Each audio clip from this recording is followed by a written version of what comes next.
सोन जूही में आज एक पीली कली लगी है। इसे देखकर अनायास ही उस छोटे जीव का स्मरण हो आया जो इस लता की सघन हरितिमा में छिपकर बैठा था और फिर मेरे निकट पहुंचते ही कंधे पर कूद के मुझे चौंका देता था। तब मुझे कली की खोज रहती थी, पर आज उस लघु प्राण की खोज है।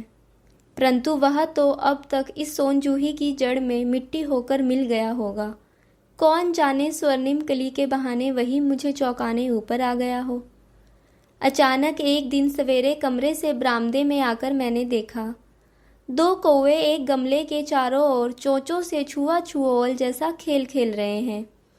यह काकभुसुंडी भी विचित्र पक्षी हैं, एक साथ समादरित, अनादरित, अति सम्मानित, अति अपमानित। हमारे बेचारे पुरखे न गरुड़ के रूप में आ सकते हैं, न मयूर के और न हंस के। उन्हें पितर पक्ष में हमसे कुछ पाने के लिए काक बनकर ही अवतीर्ण होना पड़ता है। इतना ही नहीं, हमारे दुरस्त प्रियजनों को भी अपने आने का मधु संदेश इनके कर्कश स्वर में ही देना पड़ता है।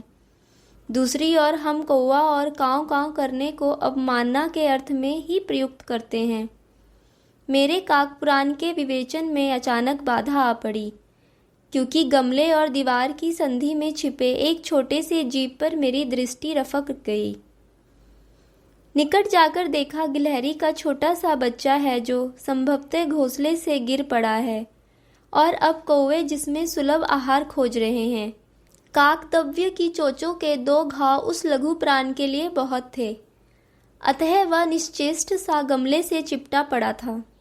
सबने कहा कौवे की चोंच का घाव लगने के बाद यह बच नहीं सकता, अतः इसे ऐसे ही रहने दिया जाए।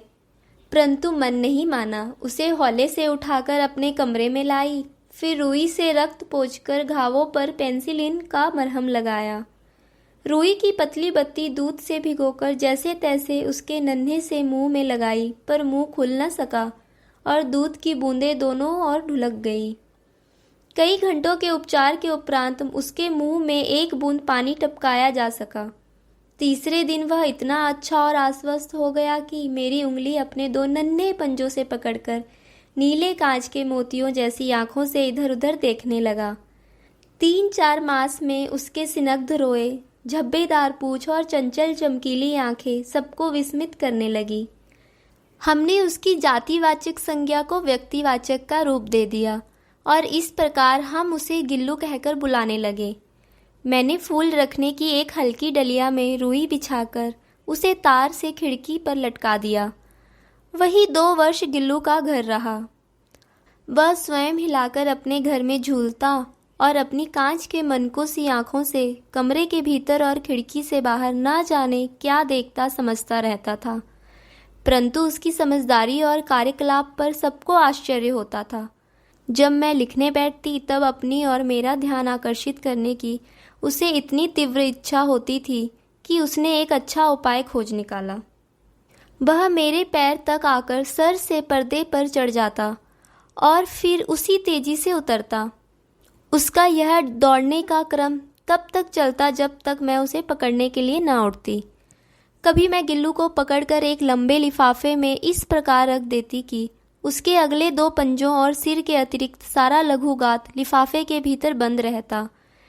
इस अद्भुत स्थिति में कभी कभी घंटों मेज पर दीवार के सहारे खड़ा रहकर वह अपनी चमकीली आंखों से मेरा कार्यकलाप देखा करता।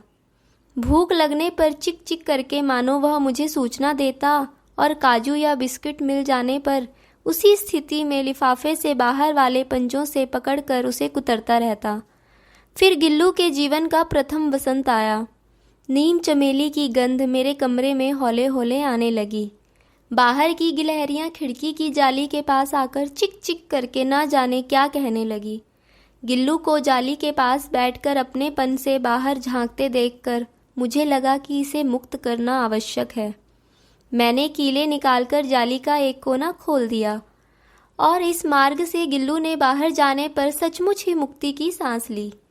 इतने छोटे जीव को घर में पले कुत्ते बिल्लियों से बचाना भी एक समस्या ही थी। आवश्यक कागज पन्नों के कारण मेरे बाहर जाने पर कमरा बंद ही रहता है। मेरे कॉलेज से लौटने पर जैसे ही कमरा खोला गया और मैंने भीतर पैर रखा, वैसे ही गिल्लू अपने जाली के द्वार से भीतर आकर मेरे पैर से सिर और सिर से पैर तक दौड़ लगाने लगा। तब से यह नित्य का क्रम हो गया। मेरे कमरे से बाहर जाने पर गिल्लू भी खिड़की की खुली जाली की राह बाहर चला जाता और दिन भर गिलहरियों के झुंड का नेता बना हर डाल पर उछलता कूदता रहता और ठीक 4 बजे वह खिड़की से भीतर आकर अपने झूले में झूलने लगता। मुझे चौंकाने की इच्छा उसमें ना जाने कब और कैसे उत्पन्न हो गई थी। कभी फूलदान के फूलों में छिप जाता, कभी पर्दे की चुन्नट में और कभी सोन जूही की पत्तियों में।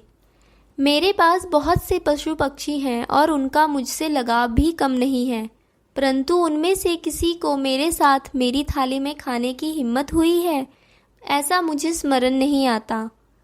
गिल्लू इनमें अपवाद था। मैं जैसे ही खाने के कमरे में पहुंचती, वह खिड़की से निकलकर आंगन की दीवार, बरामदा पार करके मेज पर पहुंच जाता और मेरी थाली में बैठ जाना चाहता। बड़ी कठिनाई से मैंने उसे थाली के पास बैठना सिखाया, जहां बैठकर वह मेरी थाली में से एक एक चावल उठाकर बड़ी सफाई से खाता रहता। काजू उसका प्रिय खाद्य था और कई दिन काजू न मिलने पर वह अन्य खाने की चीज़ें या तो लेना बंद कर देता या झूले से नीचे फेंक देता था। उसी बीच मुझे मोटर दुर्घटना में आहत होकर कुछ दिन अस्पताल में रहना पड़ा। उन दिनों जब मेरे कमरे का दरवाज़ा खोला जाता, गिल्लू अपने झूले से उतरकर दौड़ता और फिर किसी दूसरे को देखकर उसी तेजी से अपने घोंसले में जा बैठता। सब उसे काजू दे आते, परंतु अस्पताल से लौटकर जब मैंने उसके झूले की सफाई की तो उसमें काजू भरे मिले, जिनसे ज्ञात होता था कि वह उन दिनों अपना प्रिय खाद्य कितना कम खाता रहा। मेरी अस्वस्थता में वह तकिए पर सिरहाने बैठकर अपने नन्हे नन्हे पंजों से मेरे सिर और बालों को इतने हौले हौले सहलाता रहता कि उसका हटना एक परिचारिका के हटने के समान लगता। गर्मियों में जब मैं दोपहर में काम करती रहती तो गिल्लू ना बाहर जाता ना अपने झूले में बैठता। उसने मेरे निकट रहने के साथ गर्मी से बचने का एक स्वरथा नया उपाय खोज निकाला था। वह मेरे पास रखी सुराही पर लेट जाता और इस प्रकार समीप भी रहता और ठंडक में भी रहता। गिलहरियों के जीवन की अवधि 2 वर्ष से अधिक नहीं होती, अतः गिल्लू के जीवन यात्रा का अंत आ ही गया। दिन भर उसने कुछ ना खाया ना बाहर गया। रात में अंत की यातना में भी वह अपने झूले से उतरकर मेरे बिस्तर पर आया और ठंडे पंजों से मेरी वही उंगली पकड़कर हाथ से चिपक गया जिसे उसने अपने बचपन की मरणासन स्थिति में पकड़ा था। पंजे इतने ठंडे हो रहे थे कि मैंने जागकर हीटर जलाया और उसे उष्णता देने का प्रयत्न किया, परंतु प्रभात की प्रथम किरण के स्पर्श के साथ ही वह किसी और जीवन में जागने के लिए सो गया।